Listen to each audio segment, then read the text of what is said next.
Hello world, this is Clinton. This is going to be the first of my official public service announcements. I've been really trying to think about how to do this, and so I'm going to make this video. But if you don't want to listen to me, there's going to be a blog post, my blog down below, that you can click on. Save yourself some time. I'll probably be able to go into more details there too. But this is going to be about the problem with cyberspace. What is cyberspace? That's when you use a computer to talk to people, or go on the internet, or look up things, or otherwise do anything in this massive environment that has sprung up all around us. Now, everyone has their own cyberspace. Yours is different than mine. It's different from everyone else's because we all do different things when we get on a computer. Now, I got a whole bunch of websites I go read, different blogs, different newspapers, different communities on sites like Reddit, and then I check my social media too.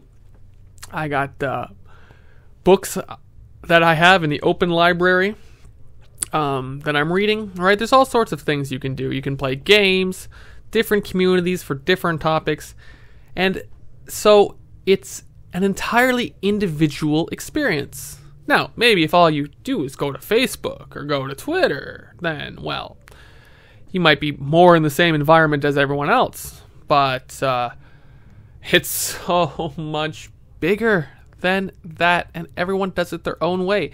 Maybe you use a search engine like Google or Bing for everything. Whatever you're looking for, you just type it in the search box.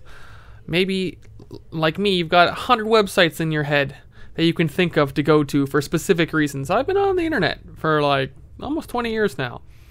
And I mean, the places I go and the people I talk to and the things I look at have long-term historical, right? Like there are bloggers or communities that have been around for over a decade, right? Of the same old regulars, right? It's and everyone has their own version of that, depending on what they've been up to and what they're into. So this is going to be sort of a monumental task on this channel to try and address just how to even think about cyberspace, because it's so much different than anything we've ever had before. How well you know computers determines your cyberspace, your computer literacy. Some people out there, they never really used a desktop computer or a laptop computer. They don't really use computers much. Maybe all they have is their phone, and this is their main tool for doing anything. Some people just use the web browser that came installed on their computer. Some people, like me, I mean, I've been using GNU Linux for 15 years. I've been, getting deep into the guts of the computer. I've got another YouTube series, Silicon and Charybdis, which, working on it for the past few months, has really jogged my thinking and informed my thinking on this particular public service announcement. The ways in which we interface with computers is so different depending on our knowledge of how they work, because these machines, they build up an entire environment of metaphors and multiple levels that you can dig into and fix and tinker with, or pay someone else to fix it, or rely on a vendor or a programmer, right? Like, everyone has their own way. It wasn't like that with television. Everyone had the same 30 channels, the same 60 channels, the same 300 channels, whatever, right? A television channel is a television channel, but the internet, thousands of websites, and every one is thousands of sections, right? It's a maze. And it's constantly changing. Constantly changing. Lots of things get archived and saved forever. Some things are gone, never to be seen again. Websites grow, they fight, they trickle, they die. There's all sorts of things going on that are absolutely beyond the scope of any centralized place to measure or understand. So, for instance, I've been on websites that had their day and then they've collapsed. I've been part of projects that grew up and then they petered off or they ended.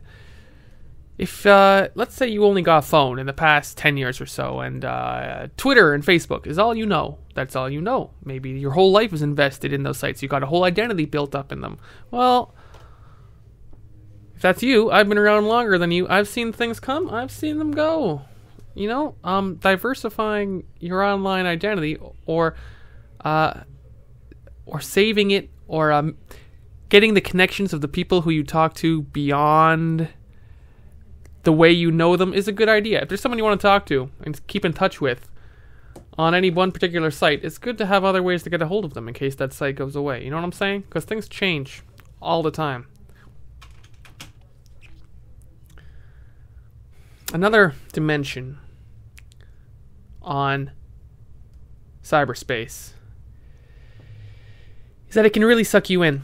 And you can invest so much of yourself in it that it can be like a different space that you enter and leave. And you can think about that in terms of space, but you can think about it in terms of time as well. The time you spend going in and coming out again can fracture up your day and fracture up your identity. I'm speaking from experience here, right? I've invested myself, let's say, in some project, some grand conversation I'm having, some part of some community who really understands me, and these are my friends, right? But I only see them when I'm on the computer, and it's so divorced from what I'm doing in reality that it's like my day is broken up. Or another way to look at it is too much multitasking and trying to do too many things at the same time, or barely. This is attention span stuff. You're barely paying attention to one thing for more than a minute or two before you switch back to check something else, and you go back and forth and back and forth. That breaks up and fragments your time, messes with your attention span. It's a bad habit to have.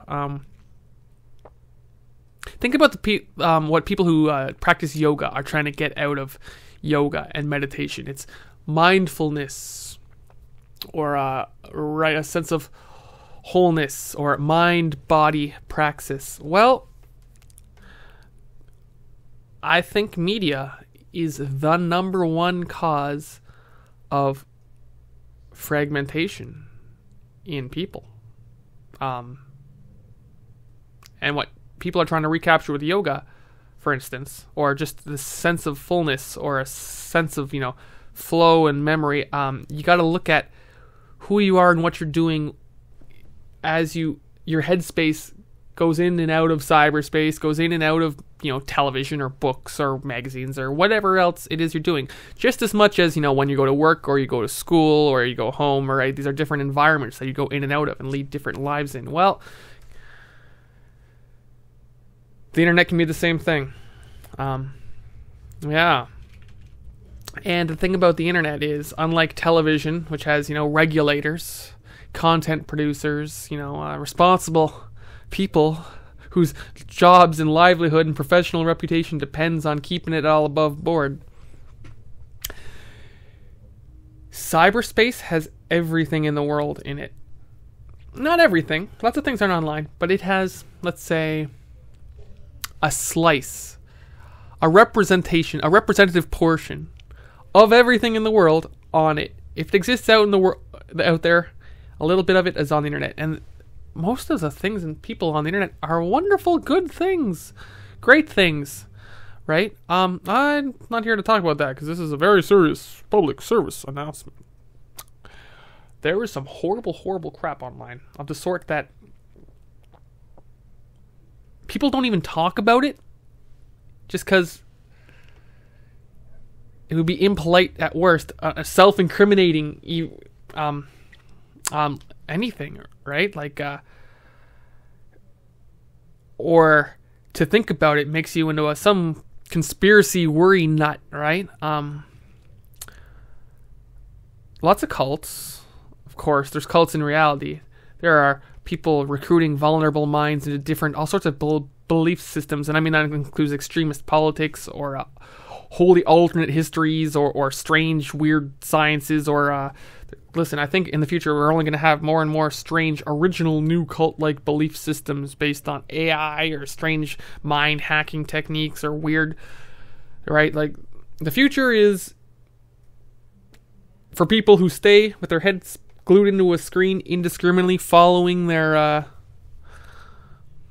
chasing their interest, or being drawn in, or chasing a white rabbit, or doing their research, as lots of people talk about. Oh, didn't you do your research? That stuff keeps me up at night, because listen, there was like genres of weird intentional brainwashing pornography out there that entice people into like self-mutilation and stuff. Even on YouTube, there are like copyright children's characters, like popular like superheroes and children's movie characters and TV show characters, like stabbing each other or taking drugs or doing needles or gouging their eyes out or just disgusting, awful shit that any kid sitting there with the YouTube app on their phone, it's not even like getting babysit by the TV. Like, right? Kids watching lots of TV. Okay, they're not going to stumble across the crap they can stumble across unguarded on YouTube, right? And I mean, like, there are conversations about this happening on the internet, but yeah, it's mostly people who are freaking out about it, who are not going to be, talking to people's parents or going around to schools telling, third graders, careful what you do online. And that's kind of almost what the sort of, like, all right, this is where it starts, okay? Public service announcement. Lots of bad stuff online. Cults, belief systems, especially.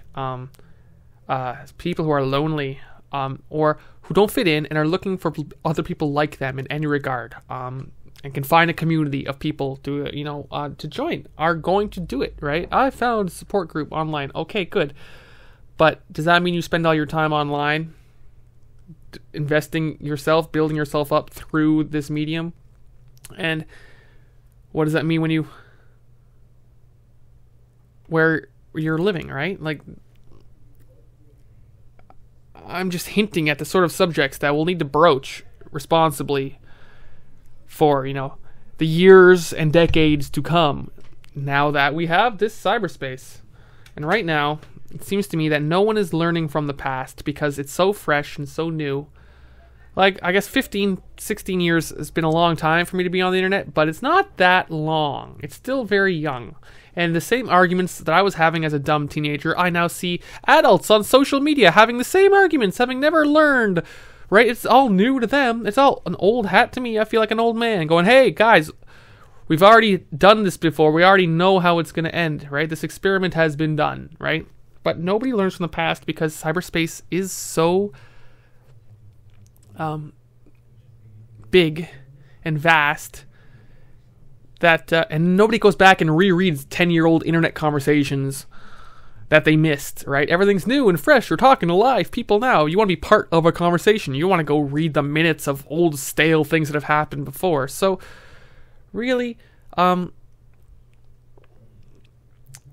lot of stuff that's happening on social media today. People getting trolled and raising up armies and crying victim and needing defenders who come and stick up for them, and people silencing and using shaming tactics and calling out other people's behavior and all the analysis of people's words and nitpicking and right, like, oh, it's so disgustingly juvenile. But it is what it is. Everyone's got to join the internet new, fresh, and start making mistakes again for the first time. But eventually, we're all going to have to clue in and be responsible members of cyberspace and understand the common nature of this medium, which is different than what has come before. Because it's too high level to regulate. Too high level. Yes, the person running the website has control over that website. But then, it's like you read, this legislature in some state somewhere in the world has decided that all websites have to do this. Oh, okay. How are you going to enforce that? You can't, because it's just a whole bunch of computers talking to each other. Now, lots of these websites are run by corporations, and you can, influence corporations. There's people to be held responsible. But so much of the internet, a lot of what is often called to as, deep web, dark web, especially just in general peer-to-peer stuff or encrypted stuff, you can't regulate it. And it's always going to be there. There's always going to be computers talking to each other. So the only control is going to be the self-control of each responsible person using these all-powerful tools responsibly. See what I'm saying? You've got to stay safe. You've got to make sure your children and your friends and people who, you see every day, or maybe you don't see them all day because they're locked up in their room, right? Like, are staying safe and not getting away from themselves online, or getting themselves into danger.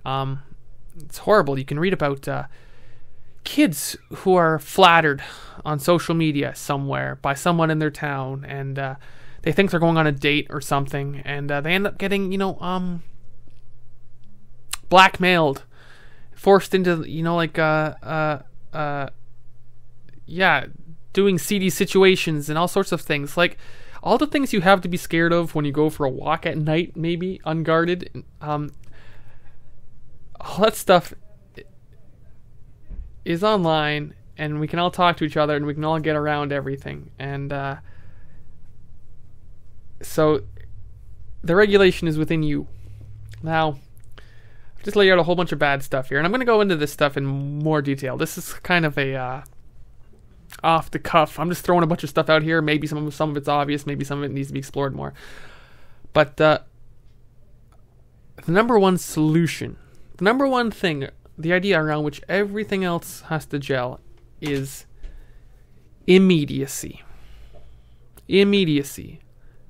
Face-to-face, human community contact, your friends, your family, your actual social network of friends, talking about who you are and being someone, right? In my case, in the case of lots of people who spend lots of time online, it's a matter of social anxiety or alienation, or just simply not, like, I don't watch a lot of TV shows or movies or listen to popular music, and so it's like I don't even have anything to talk about, or you feel alienated, or like I don't even say to read local news and I can't have an opinion on something, right? Like, I don't watch sports. I'm starting to a little bit, but you see how people can be, if you're really like, I have been a compulsive internet user for a long time. I've got all sorts of interests, but they don't line up, right? Like, I hang out with lots of people. It's like, anime fans who all watch, right? It's the same shows, right? A bunch of otakus hang out together, or like a bunch of people who are into some obscure genre of music form a band, right? Like, people can meet up in real life or live, in immediacy, but immediacy, I think, is getting comfortable with no electronic sensory stimulation, no media usage. You don't have a phone on you, and you're not listening to music, and you're not distracting yourself, and yet you're at peace and you're fine. And even that is rare for some people, right?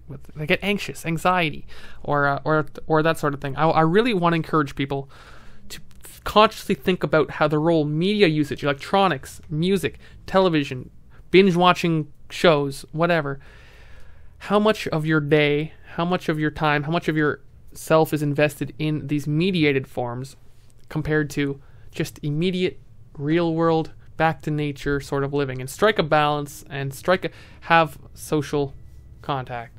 Large part of that, of thinking about media usage, is exploring and getting used to and preserving old media for a couple of reasons. Old media, right? If you read some newspapers, some actual paper newspapers, then that gives you something to compare online media and online news to. Or maps. We were driving today, and using a GPS and using the map phone was infuriating. All I wanted was a paper map. Use a paper map first, and then you find out how annoying trying to finagle with technology and screens and listening to stupid robot voices is, right? If you get good at using a paper map, then you like it more. I like books. I can get books on the internet library, but I prefer reading a book. I can't search it, true, right? There's pros and cons, but when all your eggs are in one basket, when this is your phone and your voice recorder and your agenda and your pocketbook and your calendar all in one, well, first of all, you can lose it, but also all these things can come together in strange ways beyond your control. And, your whole life can revolve around it. And sometimes it's better to not put all your eggs in one basket, and sometimes it's better to master things discreetly, right? You're never going to be a great photographer with just a phone. You're never going to learn how cameras work just taking photos on that, right?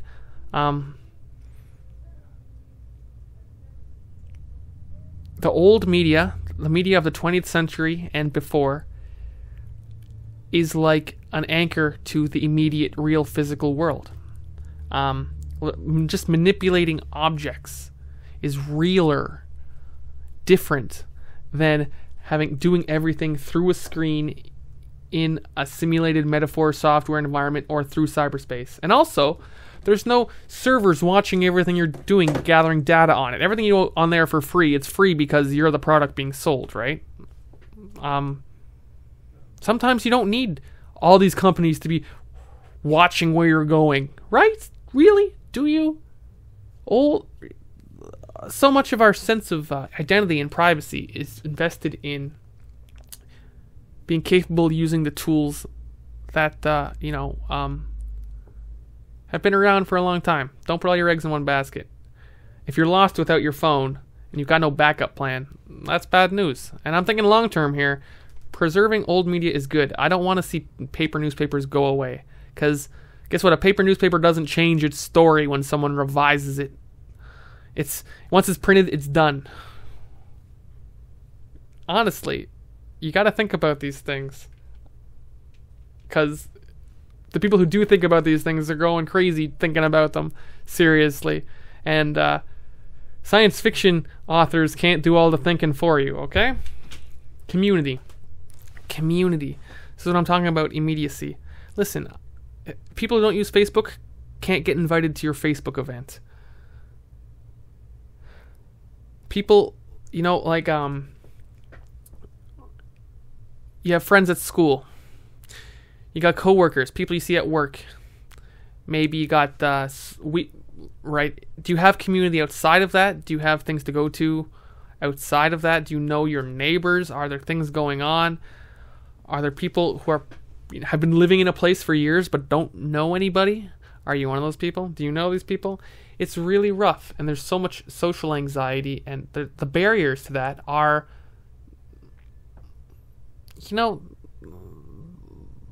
the duty of making friends and finding out, oh my gosh, I didn't want to know that person, I can't lose them now. Yeah, that's part of life, okay? Like,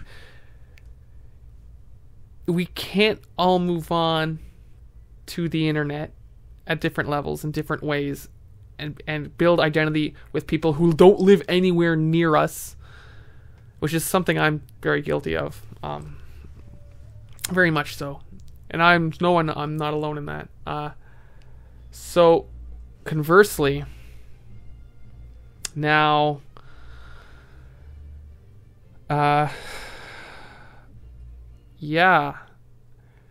society needs to prepare to welcome back into the fold people who are alienated and are presently over-mediated and got their head stuck in cyberspace too long and got all sorts of weird ideas and are weird to talk to and have all sorts of different interpretations of news, different interpretations of recent history, different belief systems and ideas and all sorts of identities which have been built up in our strange new frontier of cyberspace. And it is going to be interesting. There's going to be a lot of listening going on, I think, in the next decades, to people's individual stories and encounters of the sort of trips. That's what it is. It's like a trip. It's like a psychedelic, otherworldly experience. There's a lot of alienated people who are, well, they're not going anywhere, and they can vote at the very least. So, it starts with your friends and family and people old contacts, old friends. Find out what they've been up to, right? Use media to get a hold of people, but also go out. Find out what's been happening. Because history is very strange in a world where everyone has their own cyberspace. Everyone got on the internet in their own way and started doing their own thing and got a different window on what's going on outside of, their immediate world. And it's going to be really weird. It's going to be really interesting to see how history documents this period of everyone with their own take, living in their own completely different news bubble, with their own interpretation of things they got from some thread of comments on some website somewhere, right? Everyone has a different idea of what's going on. So history itself is going to have to be put back together again, right? Like, hell, honestly, I see people talking about, like, casually using terms like, oh man, this timeline is really interesting, right? Like, yeah, everyone's in their own different timeline. Like, oh my goodness, the way things are twisted up. It's fascinating to think about and kind of existentially horrifying. But the history of everyone's personal journey through cyberspace, where they were, what I was doing on the internet 10 years ago, what I was doing on the internet 5 years ago, how I got to have the opinions I have on anything. That's my story, and you got your own story. And then there's the people who aren't online, who are just watching the news and reading the newspaper every day going, what the heck is going on in this world? Everyone's becoming some extreme political radical, right? Like, yeah. Solution is an understanding of the history of computers for the past couple decades, the history of cyberspace and the internet communities, how... and I'm going to be working on telling a lot of this in my own way and revealing my own research on this channel and on all my blog. History of cyberspace, of AOL and CompuServe in the 90s, and then how the web exploded and different web communities, and what everyone was doing, and before cell phones came along, when the internet was a big empty void, you could throw stuff out there and it didn't matter. And how suddenly in the past decade, what happened on the internet became very important, and it became your whole reputation, and now people's lives are being destroyed because of something they thought they said that was just meaningless and a fun joke, right? And oh my gosh. So the history has to be told and explored so that we can develop some generational knowledge to be passed down from adults to children. We need a curriculum for how to teach people on how to be safe on the internet, how to be personally responsible with a device that can do anything and go anywhere and take your head and expose you to any idea. And there's going to be a lot of really strange, interesting, terrifying ideas out there in web communities, and right, like television. You're hooked on a story because it's really good. Well, in some ways, reality has become more captivating and interesting to some people than fiction. And who knows what kind of crazy stuff they're going to be making up and then living in their life. Culture itself, the very nature of how people's identities and worldviews form, is going to be massively transformed in the next few decades. So generational knowledge of how to stay planted in the immediate world, how to keep talking to people face to face, how to slow down and take a week off without any internet access and be cool and have fun and then get back to the grind, right? We need to strike a balance, an equilibrium of every individual knowingly using technology for a task and then putting it down again, having a long-term life, plan that they're going through, knowing where they are, knowing that when they're talking politics with people around you, in your jurisdiction, with the people you can vote for, what you want your politician to care about with you and your community and your province and state, right? You need to be able to talk about that and establish that, and then also have opinions with people around the world, because we're all connected in this global village, as Marshall McLuhan said. But you don't start thinking about the world before you know where the heck you're at, right? So this is some of the stuff, some of the topics which I want to broach on this channel. I want to talk to people about it. This is a hobby of mine. I'm not going to make this a career. This is something I want to do on the side, see where it goes, on top of having my own life. Because you know what? I've been using the internet way too much. I've been consumed by the spectacle, watching recent events for the past few years, talking to people, running around, learning stuff. Holy crap, I'm burned out. I'm tired. I'm sticking around, but yeah. It's going to be in the flesh. That's the way it's got to be. So, take care. Subscribe. Going to throw some donation links down at the bottom. And start thinking about your identity, your biography, your life, what you're doing and where you're going. Start thinking about who you are offline immediately. and who you are online and what's public and out there. And be a little conscious about maybe mixing those together or being more whole. Talk about more of that next time. Till then, take care. Good night.